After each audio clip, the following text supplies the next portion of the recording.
Hello எல்லாருக்கும் வணக்கம். இன்னைக்கு குஸ்லிஸ் கிச்சனில் என்ன லஞ்ச் ஸ்பெஷல்னு பார்க்கலாம் வாங்க. இன்றைக்கி வந்து வெட்னஸ்டே, நான்வெஜ் தான் லஞ்ச் ஸ்பெஷல்.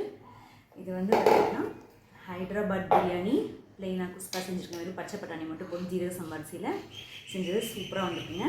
இது வந்து நம்ம ஹோம்மேட் பிரியாணி மசாலா, ஹைதராபாத் பிரியாணி மசாலாவில் பண்ணது. தொட்டுக்கு வந்து பார்த்திங்கன்னா கொங்கு ஸ்டைல் மட்டன் சுக்கா அவ்வளோ சூப்பராக செம்மையாக வந்திருக்குங்க. இதுவும் வந்து சின்னூஸ் மசாலாவோட கொங்கு மட்டன் சுக்கா மசாலாவில் செஞ்சது தான். அதுவும் அவ்வளோ சூப்பராக வந்திருக்கு. டேஸ்ட் அவ்வளோ சூப்பராக இருந்தது. இது வந்து பார்த்திங்கன்னா லக்னோ மட்டன் மசாலா, லக்னோயி மட்டன். இதுவும் வந்து நம்ம சின்னூஸ் மசாலாவோட லக்னோயி மட்டன் மசாலா செஞ்சது தாங்க. எல்லாமே டேஸ்ட் அவ்வளோ சூப்பராக வந்திருக்கு. இதே மாதிரி வேணும் அப்படின்னா நீங்களும் சின்னூஸ் மசாலாவுக்கு ஆர்டர் பண்ணுங்கள். உங்களுக்கு நான் சென்ட் பண்ணி வைக்கிறேன். டீட்டெயில்ஸ் தெரியணும் அப்படிங்கிறவங்க வாட்ஸ்அப்புக்கு மெசேஜ் பண்ணுங்கள். ஸ்க்ரீனில் தெரிய நம்பரை வாட்ஸ்அப் பண்ணுங்கள். டீட்டெயில்ஸ் சென்ட் பண்ணுறேன். நன்றி.